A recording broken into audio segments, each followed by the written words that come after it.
Olá, seja muito bem-vindo. O Em Pauta de hoje está começando e vamos falar sobre um tema muito interessante que envolve a todos. Afinal, falaremos de educação e como as novas tecnologias podem contribuir no processo de aprendizagem. Para isso, nós recebemos em nossos estúdios o professor André Sabino, é doutor em Geografia e também ligado à Escola ESEBA, Escola de Educação Infantil da UFO. Também recebemos a jornalista Mirna Tonos, doutora em Multimeios, leciona no curso de jornalismo aqui da Universidade Federal de Uberlândia, e também Carolina Alvim, psicopedagoga ligada às artes visuais do Instituto de Artes da UF. Sejam todos muito bem-vindos. Eu queria começar perguntando para o professor André Sabino como que é esse processo de uso das novas tecnologias no aprendizado das crianças lá na ESEBA. O processo de uso das novas tecnologias na ESEBA, ele caminha junto com a própria construção do conhecimento.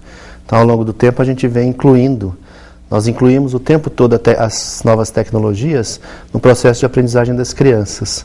Para isso, vários instrumentos são utilizados e o objetivo maior é sempre a construção do conhecimento por parte dos nossos alunos. Professor André, para quem não conhece a ESEBA, conta para a gente como que é lá. Muitas dessas tecnologias são aplicadas no aprendizado? A ESEBA, na verdade, é um colégio de aplicação. Então, ela é a escola de educação básica dentro de uma universidade federal, dentro de uma instituição federal de ensino superior. A nossa proposta na escola é sempre desenvolver o conhecimento dos nossos alunos no sentido da ampliação da capacidade que eles têm de reflexão. E as novas tecnologias, sem dúvida alguma, são um desafio, tanto para o aluno quanto para o professor. Para o aluno, ela se constitui como um novo desafio, porque o tempo todo ele está na internet, nas redes sociais, navegando e sendo alimentado por informações. Para o professor, as novas tecnologias se constituem como um desafio na medida em que o papel do professor é fundamental na mediação, no sentido de transformar todas essas informações em conhecimento científico, portanto, estruturá-las para que o aluno consiga fazer as reflexões necessárias. Carolina Alvim, quando a gente vê a inserção dessas ferramentas que o professor nos explicou, o que a psicopedagogia vê em relação a isso? Porque acredito que não basta somente haver a inserção da ferramenta. O professor precisa estar preparado e analisar os métodos de como melhor usar essas ferramentas, porque para ensinar uma conta 2 mais 2, basta escrever no quadro. Eu acredito que essas tecnologias vão muito mais além, não é simplesmente a substituição da lousa. Não, na verdade é uma questão de formação mesmo, O professor ele tem que estar preparado, porque assim como o professor disse, essas crianças já estão inseridas nesse meio digital, Hoje as crianças muito cedo já têm contato com essa ferramenta, então a gente separar uma coisa da outra é meio não tem muita lógica, porque eles estão vivendo isso. E o processo de aprendizado, ele não começa só na escola, Ele tem toda a parte em que a criança aprende desde quando ela é criança, todas as coisas que ela vai assimilando, até chegar na escola e aí começar a sua educação formal, Então a gente desvencilhar não tem como. Então o professor ele tem que estar preparado, para utilizar essa ferramenta, para fazer com que suas aulas possam ser tão dinâmicas quanto o próprio instrumento, E assim conseguir uma aprendizagem muito mais efetiva, muito mais direcionada, ampliando os conceitos, não só para o que está no livro, mas indo além das barreiras, que é justamente essa a intenção mesmo, Tá certo. Professora Mirna Tonos é doutora em multimeios. Quando a gente sai dessa educação infantil, chega no ensino superior e vê que o contato dessa turma é muito maior com esse sistema todo que já está ao alcance das nossas mãos, como que é o uso desses recursos?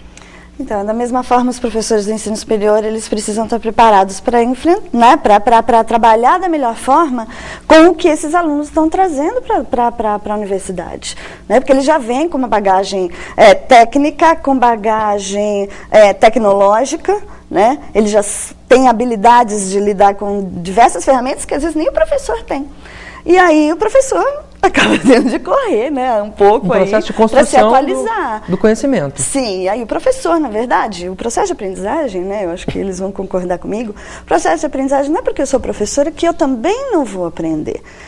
O processo de aprendizagem é contínuo. Então, essa formação dos professores constante, esse aperfeiçoamento, essa atualização, eu acho que é muito importante para poder lidar com esses alunos desde a educação infantil até o ensino superior.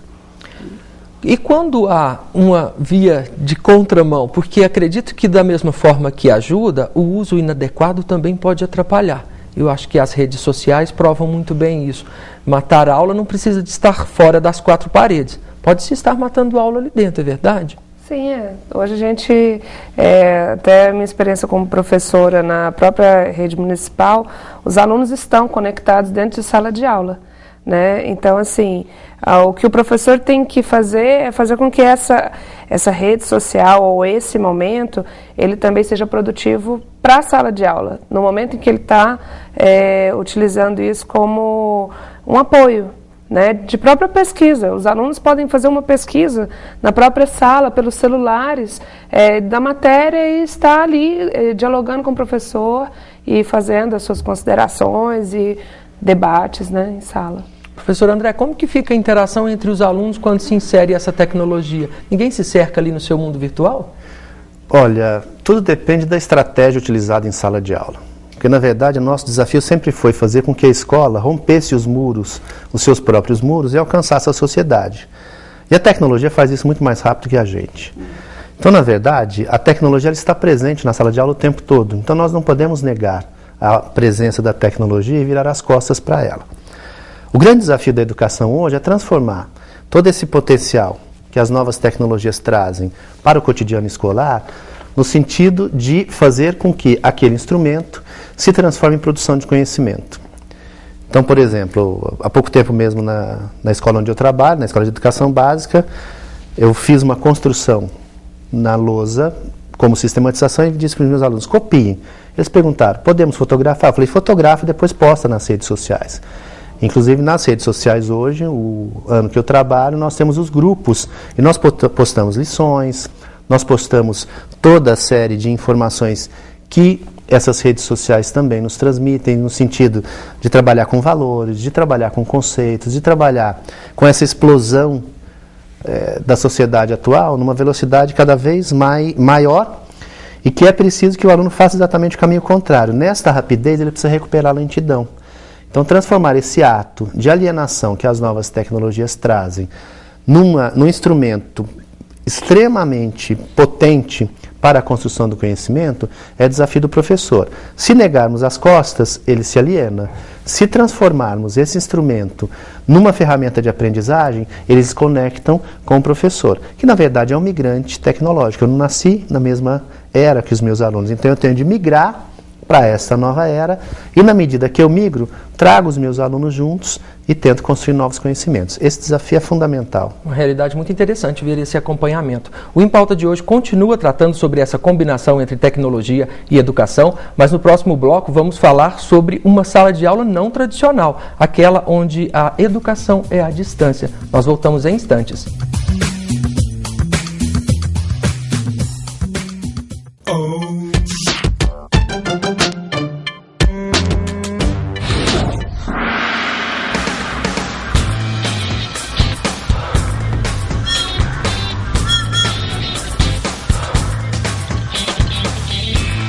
Só é motorista quem é habilitado.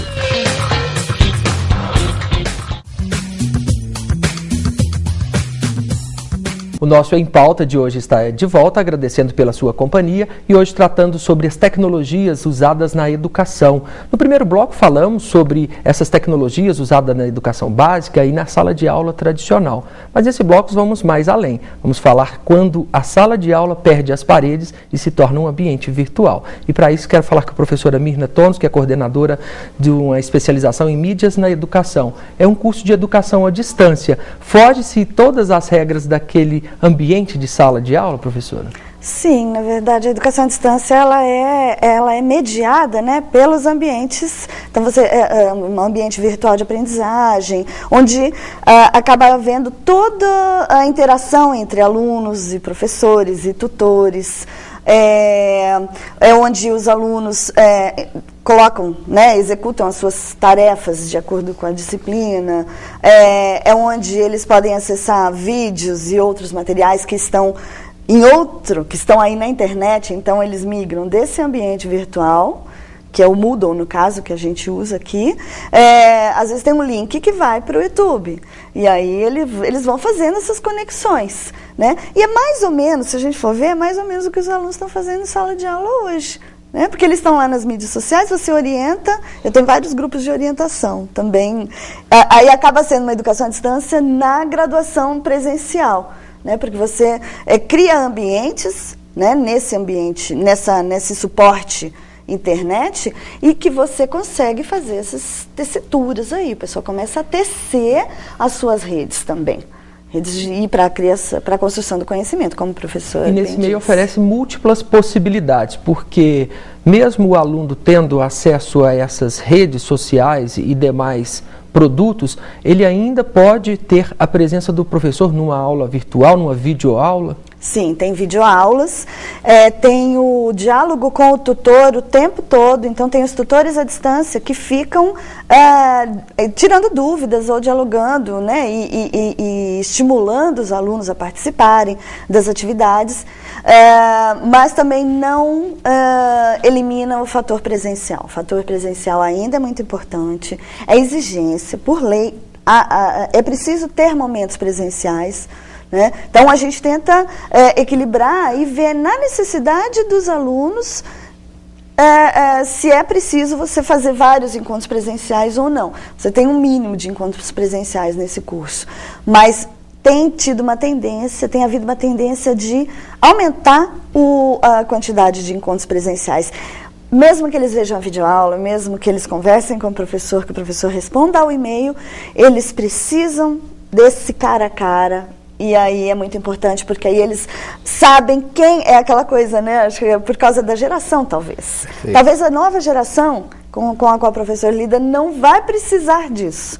Mas as gerações intermediárias aí, né? Pessoal que já foi formado em outro estilo, né? em outra forma de educação mesmo, que não à distância, ainda precisa muito do presencial. E eu valorizo muito, eu acho que o presencial, ele dá essa liga que o ensino à distância, a educação à distância, pode deixar algumas coisas soltas. Né? Quando a senhora fala isso, me torna no mínimo curioso, porque na sala de aula tradicional, todos nós convivemos com aquela situação do professor propor um trabalho, formam-se os grupos, interagem entre si e entregam um resultado. E quando isso vai para o meio virtual? É comum para a gente ter amigos virtuais hoje nas redes sociais, mas quando ele é um colega de classe e este grupo precisa junto entregar um resultado, como que fica?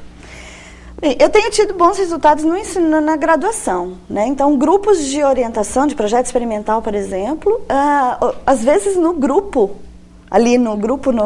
numa mídia social, flui muito mais, às vezes, do que presencialmente. Porque aí a gente vai alimentando e coloca arquivos e comenta, então é muito mais dinâmico. Né? E engraçado, o ambiente virtual, ontem uma aluna falou isso, de um grupo que eu estou orientando de projeto experimental. Ela falou assim, reduz conflitos. Porque os conflitos, naquela hora, o foco está tão grande naquela execução daquelas tarefas e naquele trabalho, que questões pessoais ou qualquer diferença, ela desaparece. Né? Porque o foco é o trabalho. E dá para fazer, desculpa só, mas dá para fazer esse trabalho também com alunos que estão em polos diferentes, também é possível. Carolina, entre as crianças, nota-se isso também?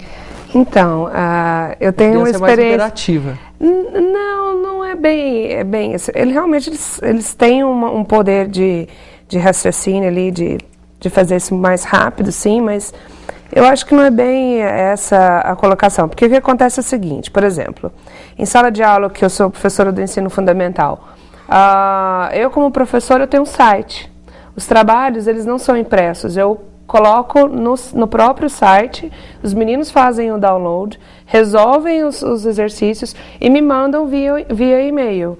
Eu corrijo via e-mail e mando o resultado para eles. Então a gente não fica só no papel, nesse tipo de coisa. Quando trabalha dentro de sala de aula, eles têm a liberdade de poder conectar, ou a gente tem, que as escolas têm, o laboratório de informática, que a gente faz primeira parte de pesquisa e depois parte para dentro de sala de aula.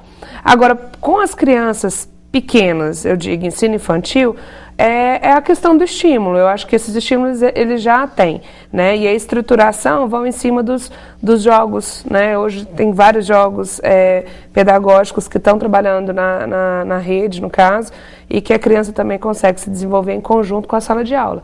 Agora, ainda parte-se daquela ideia de que o professor tem que ter isso como um aliado, né? Ao mesmo tempo em que eu estou trabalhando virtualmente com os meus alunos, passando essas atividades virtuais e que eles estão conectando e ali resolvendo suas coisas, eles também podem fazer as próprias atividades em grupo via Skype, né? Que seria uma forma de eles fazerem as reuniões, terem contato cara a cara em grupo e conseguirem se resolver ali também em conjunto, né? O único ponto que eu acho é que, às vezes, o que eu sinto é que os adolescentes, mesmo nesse sistema, mesmo dominando muito bem essa ferramenta, eles ainda precisam do contato. Eles ainda precisam, porque, querendo ou não, eu acho que essa interação da pessoa com a pessoa, ela não tem como ser substituída, né? Existem discussões falando, o professor vai ser substituído então em sala de aula. Não tem como, porque essa mediação, por mais que você tenha todas essas informações, informação demais também se perde, né? Então, você tem que ter um direcionamento, tem que ter uma pessoa que consiga fazer com que essas informações tenham sentido e que elas virem reflexões. E que elas virem reflexões críticas e eles possam entrar num debate crítico. Porque senão, é igual eu disse, entrar na rede e buscar informação, você tem informação de todos os jeitos, tanto respaldadas quanto não respaldadas. Então, o professor ele também está ali como mediador de interação, mas também como aquele que vai falar, olha, te sugiro tal, vamos fazer um roteiro, né? Ele vai ser aquele que vai dar o norte, é o mediador mesmo, ele vai estar junto com a ferramenta, dando como que vai se dar todo o trabalho, como que vai se dar o processo, mas o processo de construção de conhecimento, ele vai... né? O professor continua tendo um papel fundamental. Exato. E no próximo bloco a gente vai falar também sobre isso, sobre a formação continuada do professor, que se faz ainda mais importante para acompanhar essas tecnologias. E ainda, iremos tocar num ponto interessante, as políticas públicas de incentivo às tecnologias em sala de aula. Nós voltamos em instantes.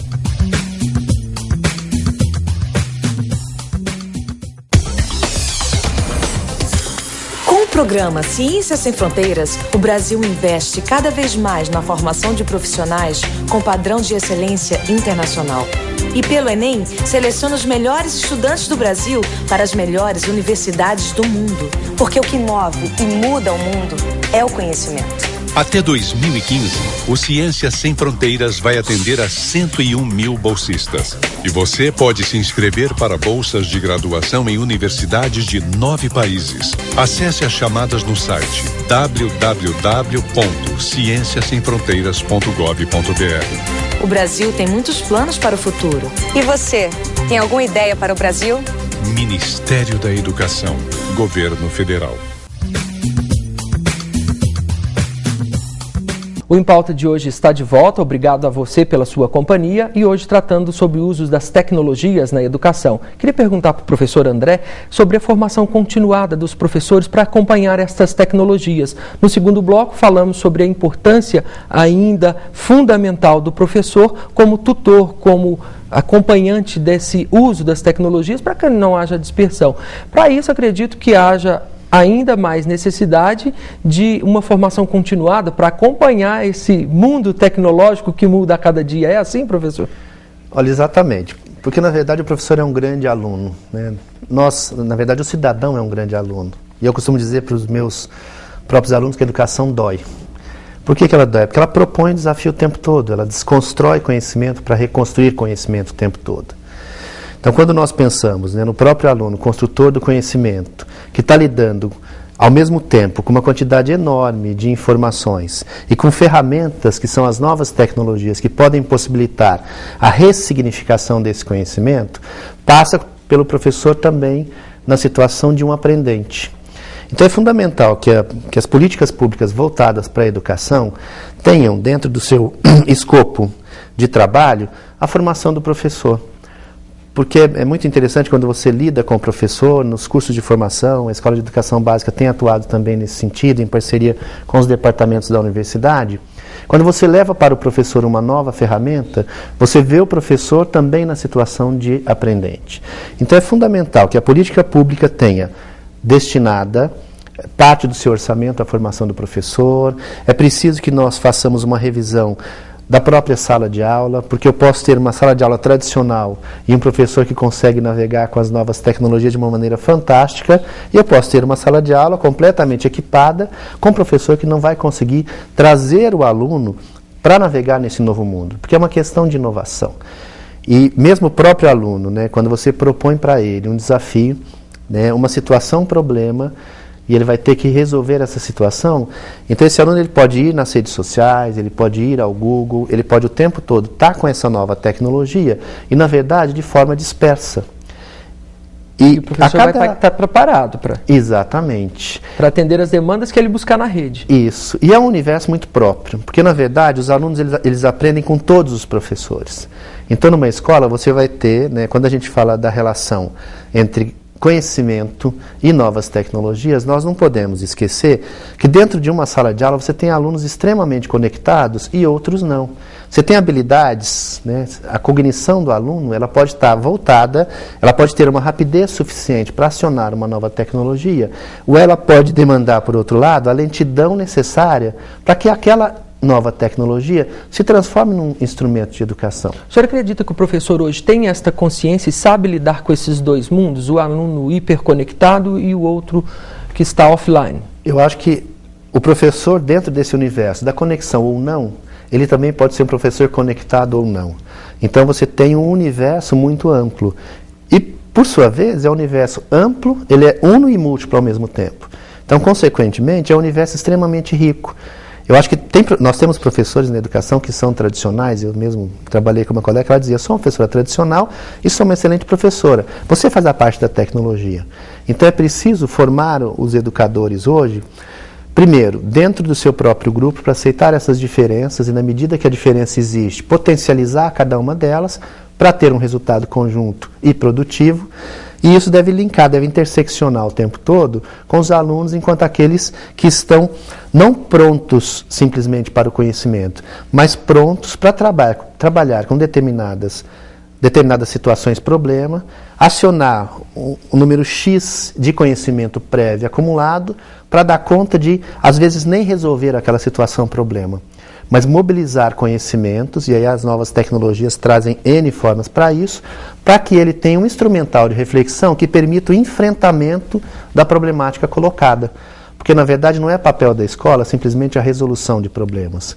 O papel da escola, hoje, e da construção do conhecimento, é muito mais pensar sobre determinados assuntos, mobilizando N fatores que possam ajudar a solucionar aquele problema. Então, nós não enfrentamos a mera solução. A questão, portanto, e eu acho que as novas tecnologias não vão superar a escola, ou a escrita, ou o caderno. Mas, na verdade, nós teremos de olhar para tudo isso, como a ciência mesmo nos ensina, né, nesse processo de acumulação de conhecimento, como é que nós vamos interseccionar com isso que é novo, que amanhã poderá ser antigo. É verdade. E quando falamos sobre tecnologia, novas tecnologias na educação, nos surge uma dúvida: quem irá financiar todo esse processo? Afinal, novas ferramentas surgem a cada dia e pô-las dentro de sala de aula há um custo. Eu queria saber a opinião de cada um dos nossos 3 entrevistados, uma vez que já estamos na reta final do nosso Em Pauta de hoje. Qual a opinião de vocês a respeito das políticas públicas? Quais deveriam ser as políticas públicas de inserção de novas tecnologias em sala de aula?